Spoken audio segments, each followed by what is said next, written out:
Hello friends, learner YouTube channel में आप सबका स्वागत है। आज हम लोग इस वीडियो में पंचलाइट कहानी के सारांश के बारे में बात करेंगे। पंचलाइट कहानी फणीश्वरनाथ रेणु की लिखी हुई कहानी है। ये पंचलाइट कहानी ठुमरी कहानी में संकलित होता है। ठुमरी कहानी में 9 कहानियाँ संकलित है। चलिए देख लेते हैं। कहानी स्टार्ट करने से पहले कुछ कवि के बारे में बात भी कर लेते हैं। देखिए, फणीश्वरनाथ रेणु का जन्म 1921 में होता है और मृत्यु 11 अप्रैल 1977 को होता है। जन्म होता है 1921 में, मृत्यु होती है 11 अप्रैल 1977 में। ये आंचलिक कथाकार है और आंचलिक उपन्यास इनका मैला आंचल है, जो बहुत प्रसिद्ध है। मैला आंचल ये उपन्यास है, लेकिन हम इसमें कहानी देखेंगे तो पंचलाइट कहानी को देख रहे हैं तो चलिए देखिए। ठुमरी जो पंचलाइट ठुमरी कहानी में संकलित है, ताकि 9 कहानियाँ उसमें कौन कौन सी हैं। तो देखिए यहाँ पे है पंचलाइट ठुमरी कहानी में संकलित है। मोस्ट इम्पोर्टेंट बिंदु है ये। देखिए, ठुमरी कहानी में कुल 9 कहानियाँ। कितनी? 9 कहानियाँ हैं। कितनी है? 9 कहानियाँ हैं। याद रखिएगा, ठुमरी कहानी में संकलित है पंचलाइट और इसमें 9 कहानियाँ। कितनी? 9 कहानी। तो 9 कहानियाँ आखिर है कौन, तो ये भी बात है। तो चलिए देख लेते हैं आखिर ये 9 कहानी कौन है, कौन से। तो पहला है 3 बिंदिया, रसप्रिया, थितोठिक, ती थॉटिक, ठेस, नित्य लीला, पंचलाइट, सिर पंचमी का सगुन। सिर पंचमी का सगुन। फिर है आपका तीसरी कसम उर्फ मारे गए गुलफाम, लाल पाल की बेगम। लाल पान की बेगम कौन कौन से? लाल पाल की बेगम, तीसरी कसम उर्फ मारे गए गुलफाम, सिर पंचमी का सगुन, पंचलाइट, नित्य लीला, ठेस, थितैतिक, रसप्रिया और तीसरी बिंदी। ये ठुमरी कहानी में संकलित है। ठीक है, चलिए अब हम इस सारांश के बारे में देखते हैं कि क्या है इसका सारांश। ये कहानी पंचलाइट जो है एक पेट्रोमैक्स है, जो गैस उसको जलाने के लिए लाया जाता है पंचायत में। किसमें? महता टोला में लाया जाता है, लेकिन उसको जला नहीं पाता है। लेकिन एक है जो जलाता है। चलिए पढ़ते समय इसको देखेंगे। कहानी जब हम पढ़ेंगे तो पूरा समझ में आ जाएगा, लेकिन इतना समझिए कि इसमें एक पंचलाइट आती है जिसको जलाने की समस्या इसमें होती है और समस्या भी हल हो जाती है। तो देखिए क्या है।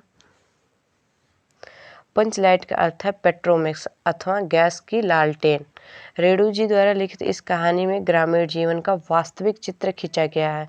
महता टोला के गांव के कुछ अशिक्षित लोग, क्या अशिक्षित लोग, उन्होंने रामनवमी के मेले में एक पेट्रोमैक्स खरीदे। इस पेट्रोमैक्स को गांव वाले पंचलाइट कहकर पुकारते थे। क्या? पंचलाइट कह के पुकारते थे। क्या? पंचलाइट कह के पुकारते थे उसको। पंचलेट खरीदने के बाद 10 रुपये बच गया। या क्या होता है, जो पंचलेट खरीदी जाती है तो 10 रुपया बच जाता है। उसने पूजा, उसमें क्या होती है, जो 10 रुपये बचा उससे पूजा की सामग्री ली जाती है। सबको पंचलेट आने की बहुत खुशी होती है। क्या? बहुत खुशी होती है। इसी खुशी में कीर्तन का आयोजन भी किया जाता है। पंचलेट आती है, उसी के खुशी में क्या होता है, कीर्तन का आयोजन भी किया जाता है। थोड़ी देर में टोली के सभी लोग पंचलाइट देखने के लिए एकत्र हो जाते हैं। जब पंचलाइट आया है उसको देखने के लिए सभी लोग एकत्र हो जाते हैं। सरदार ने पंचलाइट खरीदने का पूरा किस्सा लोगों को सुनाया। गांव में ऐसा होता था पहले कि अगर एक लोग कोई कथा सुनाते थे, मान लीजिए हम लोग की दादी अम्मा जो कथा सुनाती थी, हम बहुत प्यार से सुना करते थे। वैसे गांव में क्या होता है, जब कथा सुनाई जाती थी तो वैसे सारे लोग एकत्र हो, वही वैसे पंचलाइट की कथा भी सारे लोग जुट के सुन रहे हैं। टोली के लोगों ने अपने सरदार और दीवान को श्रद्धा भरी नज़रों से देखी, जो पंचलाइट लेके आए। लेकिन प्रश्न ये पैदा हुआ कि पंचलाइट को जलाया गया कौन? लीजिए, हो गया झमेला। आया तो पंचलाइट, हमने क्या किया, इसको समस्या को ले लिया गया है। तो देखिए, अब पंचलाइट को जलाएगा कौन? खरीदने से पहले किसी के मस्तिष्क में ये बात नहीं आती है आखिर पंचलाइट हम ला देंगे, इतनी खुशी हमारे चेहरे पे है, तो आखिर उसको जलाएगा कौन? चलिए, आया तो जलेगा भी, टेंशन ना लीजिए। यह निर्णय हुआ कि दूसरी पंचायत के आदमी की मदद से पंचलाइट नहीं जलाया जाएगा। इसमें ये बात होती है कि अगर जलाया ही जाएगा तो अपने पंचायत के लोगों से ही जलाया जाएगा, दूसरे की पंचायत से क्या होगा, पंचलाइट नहीं जलाया जाएगा। नहीं जलाया आज नहीं, वो मान जाते हैं कि दूसरी पंचायत के लोग नहीं जलाएंगे, चाहे वो बिना जले पड़ी रहे, वो पड़ी रहेगी वैसे, लेकिन दूसरे की पंचायत के लोग नहीं जलाएंगे। आज किसी ने अपने घर में डिबरी भी नहीं जलाई है, यानी दीपक भी नहीं जलाया है। पंचलाइट के न जलने से पंचों के चेहरे उतर गए। राजपूत टोले के लोग उनका मजाक बनाने लगे। यहाँ पूछता है कौन से टोले के, तो राजपूत टोले के लोग उनका मजाक उड़ाने लगते हैं, लेकिन सब ने धैर्यपूर्वक से मजाक का सहन किया। गुलरी काकी की बेटी एक है मुनरी, जो गोधन से प्रेम करती थी। वहीं पे क्या करती है, वो भी बैठी रहती है, वहीं पे वो बैठी है, आराम कर रही है। गुलरी काकी की बेटी जो है, गुलरी काकी की बेटी मुनरी वहीं पे बैठे थे। देखिए मुनरी बैठी है वहीं पे। उसे पता था कि गोधन पंचलाइट जलाना जानता है, लेकिन पंचलाइट ने गोधन को, पंचायत ने क्या करती है, गोधन को बाहर पंचायत से अपने निकाल दी रहती है। जो गोधन है और जो मुनरी है, ये दोनों से क्या होता है, प्रेम रहता है, पहले से प्रेम रहता है, और इन्हीं प्रेम की वजह से वो क्या होती है, पंचायत से जो गोधन होता है बाहर गया होता है। इन्हीं दोनों को प्रेम है। जो मुनरी है, इसी को देख के गोधन क्या गाता है, फिल्मी गाना गाता है, और इस वजह से गया। लेकिन देखिए अब रिटर्न उसको आने की टिकट मिल रही है कैसे। गोधन का क्या हुआ है, पंचायत से निकाल के हुक्का पानी बंद कर दिया गया है। मुनरी गोधन से प्रेम करती थी। उसने अपनी बात अपनी सहेली कनेरिया को बताई। कनेरिया ने यह सूचना सरदार तक पहुंचा दी कि गोधन पंचलाइट जलाना जानता है। सभी पंच सोच विचार में पड़ गए कि गोधन को बुलाया जाए अथवा नहीं। अंत में बुलाने का निर्णय लिया जाता है, क्योंकि दूसरे टोले के लोगों से तो वो जलाएंगे नहीं, अपने टोले वाले लोग से जलाएंगे, भले वो पंचायत से अलग है। अब उसको क्या किया जाएगा, पंचायत में यानी गांव में बुला लिया जाएगा। अब देखिए बुलाया भी जा रहा है कि कौन उसको जा रहा है बुलाने, तो छड़ीदार जी जा रहे हैं अब उनको बुलाने, किसको, गोदना को। सरदार जी क्या करते हैं, अब बुलाएंगे सरदार जी उनको, किनको, गोधन बाई को।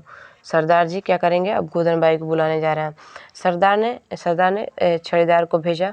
सरदार जी नहीं जा रहे हैं, छड़ीदार जी को भेज रहे हैं।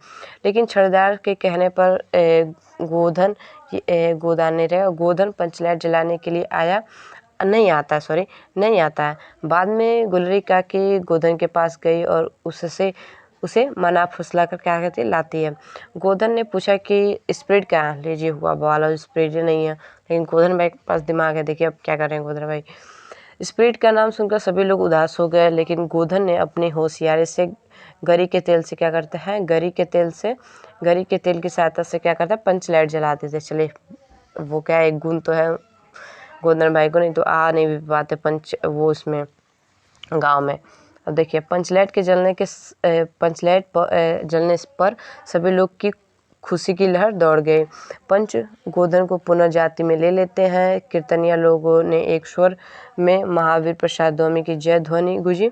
कीर्तन शुरू हो गया। गोधन ने सबका दिल जीत लिया। मुनरी जो है मुनरी भी है, उसने भी गोधन की ओर प्रेम दृष्टि से देखा। सरदार इस पर देखिए सरदार जी क्या कह रहे हैं, अब गोधन भाई को क्या कहेंगे, तो सरदार जी कह रहे हैं, तुम्हारा 7 खून माफ़। देखिए गोधन में होशियारी है, समझदारी, कुछ तो गुड़ है। अब तुम्हारा 7 खून माफ़ हो गया, किसका, गोधन भाई का। खूब गाओ फिल्मी गाना।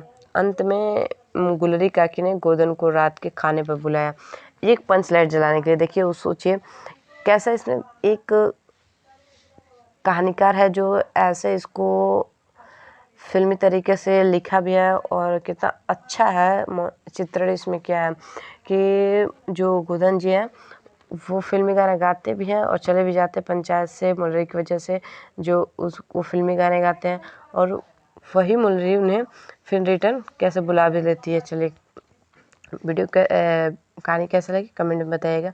और सर मैंने बहुत डिस्क्रिप्शन में लिंक दे देंगे आप कहानी, जैसे कि प्रायश्चित, नई नौकरी, और बहुत सी कहानियाँ हैं जो प्लेलिस्ट में हम आपको ऐड करके डिस्क्रिप्शन में लिंक देंगे, वहाँ देख लीजिएगा। वीडियो अच्छा लगा कमेंट करिएगा। Thank you.